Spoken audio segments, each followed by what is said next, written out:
Bom dia, meus amados irmãos, que a graça e a paz do Senhor possa ser derramada sobre cada um de nós, de maneira que a compreensão da sua palavra e a força para colocá-la em prática seja uma bênção, uma realidade, algo que realmente aconteça pelo poder de Deus em nossas vidas. Meus amados, hoje, quarta-feira, nós vamos dar prosseguimento aqui à nossa lição bíblica diária. Estamos estudando a lição 10 de Isaías, o Senhor Deus é a salvação. Hoje, quarta-feira, vamos estudar as perguntas 7 e 8. E só relembrando que ontem, na terça-feira, a gente viu as perguntas 5 e 6. A pergunta 5, a gente viu quando o Senhor prometeu que iria secar o Golfo de Suez, ali próximo ao Egito, né, fronteira do Egito, e iria também trazer um vento forte lá no rio Eufrates, ao oriente, né? O Egito ao ocidente e o Eufrates, ao Golfo de Suez ao ocidente, e o rio Eufrates ao oriente, né? Dos dois lados de Israel. E ele prepararia um caminho para que o povo de Deus, assim como o povo passou pelo Mar Vermelho, ele prepararia uma rota de segurança, uma estrada, como diz o texto, né?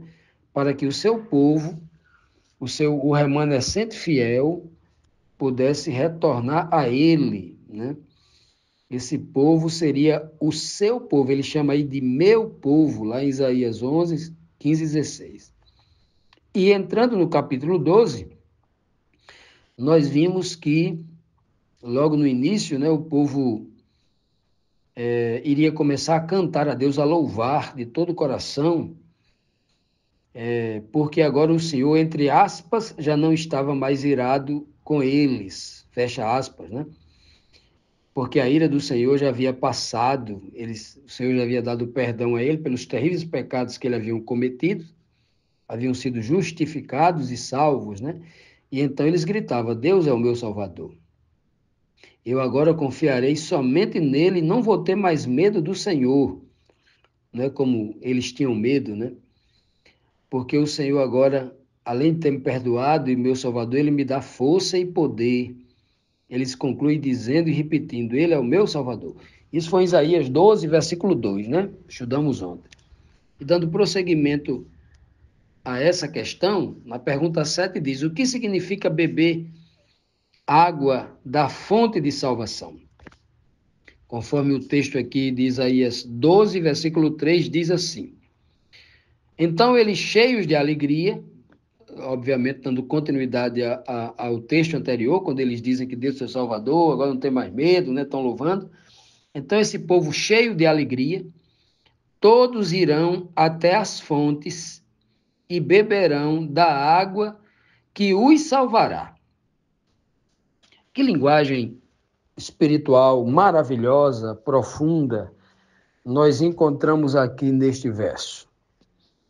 Claro que neste verso aqui, a Bíblia, quando fala de águas, fonte de águas, obviamente está se referindo de Deus, que através de Cristo nos entrega a sua palavra, porque a água, assim como o pão, estão ligados à palavra, ao conhecimento. O pão é o conhecimento doutrinário, o conhecimento correto da verdadeira doutrina. Mas a água é um conhecimento dessa mesma palavra interpretado na sua profundidade, que causa poder e transformação na vida das pessoas.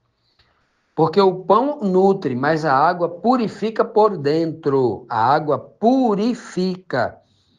Não é por isso que Paulo vai dizer lá em Efésios 5, versículo 26, que Jesus Cristo vai lavar a sua noiva, vai purificar a mulher, que ele vai casar com ela, né?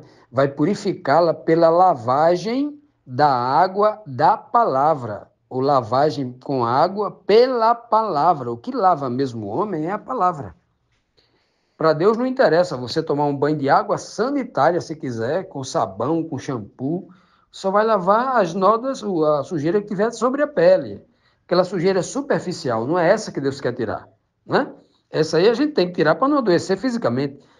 A preocupação do Senhor não é com a carne que perece. A purificação dele é do homem interior. Isso é que interessa para Deus. Ele não diz, filho meu, me dá o teu braço, a tua perna, me dá o teu corpo físico, os teus olhos, a tua boca deles. Me dá o teu coração, coração, mente, espírito, a parte racional do homem, né? É o que ele pede. Então é por isso que ele diz aqui, ó, todos os dias irão às fontes, que coisa, todos irão, né, até as fontes e beberão da água que salva. Que coisa linda, né? Diversas vezes o Senhor Jesus Cristo demonstrou isso. Como ele demonstrou? Se você é um grande observador das Escrituras Sagradas, se você não examinou a Bíblia correndo, mas examinou com espírito de discernimento, você vai perceber o que eu vou lhe dizer agora. O livro de João, o evangelho mais lindo, o evangelho do amor, tudo ali no começo ali, ele trata de água. Capítulo 1, lá no princípio, né? Ele começa no princípio, no princípio havia o quê? A água, e sobre as águas, o Espírito de Deus pairava sobre as águas. No capítulo 2 de João, acontece ali o primeiro milagre, lá em Caná da Galileia. O Senhor vai usar a água que estava em potes de pedra, que eram usados para a purificação dos judeus, vai transformar aquilo em vinho, outro líquido. Um líquido que era uma tipologia do Espírito Santo, o batismo com o Espírito Santo lá na frente. Então, água da purificação. E Cristo transforma aquela água, aquela palavra no coração do homem em espírito pelo discernimento. Acontece a transformação do homem interior. Olha que coisa profunda, tem a mensagem lá do milagre lá em Caná da Galileia. No capítulo 3, o Senhor vai encontrar com Nicodemos, tudo lá em João. Olha só como isso é belo, as pessoas leem e não percebem. No capítulo 3 de João, Jesus encontra Nicodemos e diz para Nicodemos, Nicodemos, é necessário que você nasça da água e do Espírito. O que ele tem acabado de fazer lá em Caná da Galileia, a água transformando em vinho, vinho tipologia do Espírito. Olha só. Assim como eu transformei a água, você tem que ser transformado. Você tem que nascer da água e do Espírito. Nascer do verdadeiro conhecimento da palavra, que você não tem essa palavra, essa água, esse conhecimento dogmático, doutrinário da Bíblia, você não tem, você aprendeu tudo errado. Você aprendeu os costumes dos líderes religiosos que não sabem de nada. Ele vai até dizer para Nicodemos, olha, eu falei de coisas simples e você não entendeu. Como é que você vai entender se eu falar de coisas celestiais? Você não entendeu nem a água? Se eu falar de vinho, como é que você vai entender? Eu falei de água, você não entendeu. Se eu falar de sangue, de espírito, você vai entender? Né? Você sendo mestre de Israel, não sabe essas coisas? Cristo repreende ali. Né? No capítulo 4 de João, Jesus encontra a mulher samaritana no poço de Jacó para tirar água. Aí ele diz, se você beber da água que eu der para você, né, da água que você tomar de mim, que é as minhas palavras, aquela mulher tomou a água de Cristo. Ela acreditou nas palavras de Cristo e levou essa água para a sua cidade. Ela foi buscar água, trouxe água. Ela pregou para todo mundo na cidade, todo mundo veio saber quem era Cristo. Que coisa linda, né? Maravilha. No capítulo 5, Jesus vai ao tanque de Betesda, a água que a crendice dizia que tem um anjo que balançava, mexia aquelas águas, quem entrasse ficava curado. Né? Cristo vai lá, sendo ele a própria palavra, a água que sai da sua boca, ele vai lá e cura aquele homem com a verdadeira água. Aquele homem queria uma água para curar ele, mas a cura estava na boca de Cristo. Quando Cristo abriu a boca, a palavra que saiu dali curou aquele homem. A verdadeira água. E para mim, não nos delongar, vamos pular aqui para o versículo capítulo 9. Quanto no capítulo 9 de João, Jesus encontra um cego de nascença, aí pega o cuspe, a saliva, a água da sua boca, mistura com o barro e cura aquele homem, e manda ele se lavar ainda no tanque de Siloé. Está aqui o texto aqui, ó.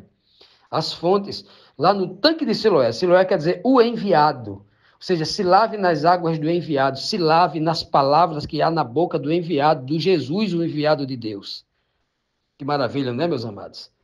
É isso que Isaías, né? Essas palavras aqui apontam para algo magnífico ia acontecer quando Cristo chegasse para cumprir toda essa verdade.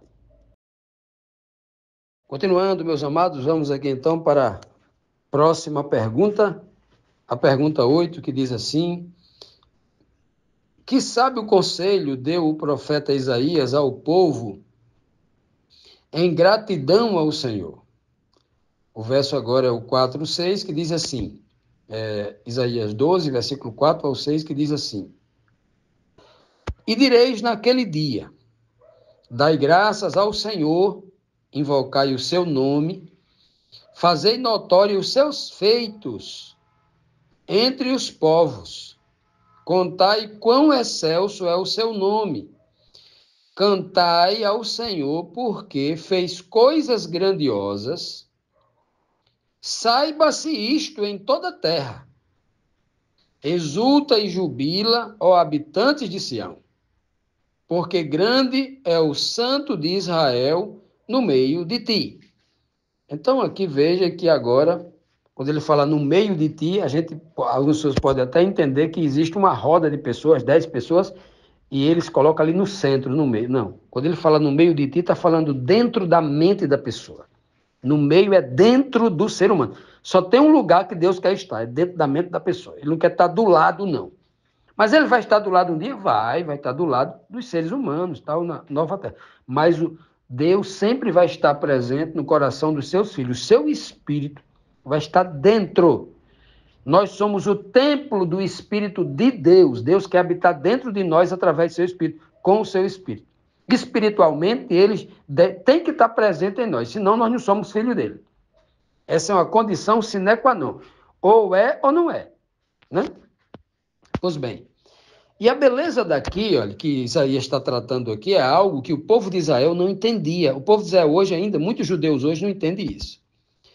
Muitos judeus pregam assim, olha, o verdadeiro povo de Deus invoca o seu nome, fala do seu nome. Aí uns dizem assim, não, o nome aqui quer dizer Yahvé. Você não pode chamar Deus, você não pode... Porque Deus é um pecado imperdoável, porque Deus não admite sair da sua boca essa pronúncia, porque Deus está muito preocupado com pronúncia. Né? Você não pode dizer isso. Ele só admite se você chamar ele Yahvé. O outro briga, não, não é Yahvé, não. É Jeová. O outro briga, não é Jeová, não. É Iarro. Não é Iarro, não. É Iau. Não é Iau, não. É Iá só. Pronto. Tem essa briga, assim, completamente irracional de pessoas que não entenderam, porque não beberam da água correta, não conhecem a água, né? Jamais vão provar o vinho, porque nem a água entenderam. Porque eles não entenderam aqui. Eu vou ler para vocês aqui, como está claro aqui o texto. Ó. O que é invocar o nome de Deus? O que é exaltar o nome de Deus? O texto aqui está dizendo. Ó. O texto aqui é claro. Ó. Então, dai graça ao Senhor, invocai o seu nome. Como é que eu invoco o seu nome? Ele está dizendo aqui, ó, fazendo notório os seus feitos entre os povos.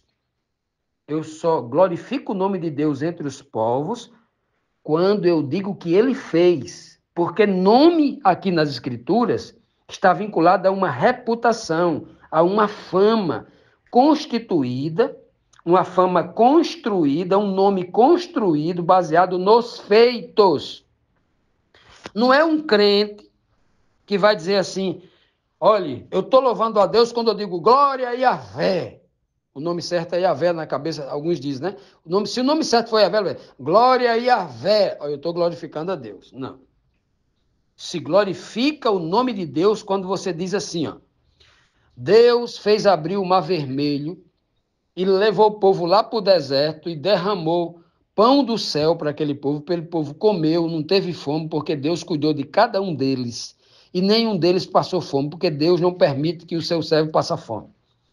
Aí o sujeito perde o emprego, e aí o outro diz assim, não, agora tu vai passar fome, tu perdeu o emprego. Ele falou assim, eu tenho um Deus, rapaz, tá ficando doido, eu vou passar fome quando?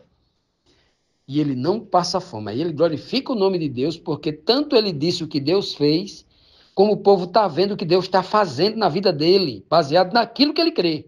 Isso é glorificar o nome de Deus. Não é ficar dizendo é Yahvé, não é Yahvé. Isso é coisa de judeu cego. Gente sem discernimento. Gente que está tomando água salobra, não está tomando a água da fonte, a verdadeira palavra. Gente perturbado mentalmente, convencido aí por falsos rabinos de internet, não tem o Espírito de Deus para entender esta palavra espiritual. Ele continua dizendo assim, ó. Ele diz aqui, ó. Fazei notório os seus feitos entre os povos, contai quão excelso é o seu nome.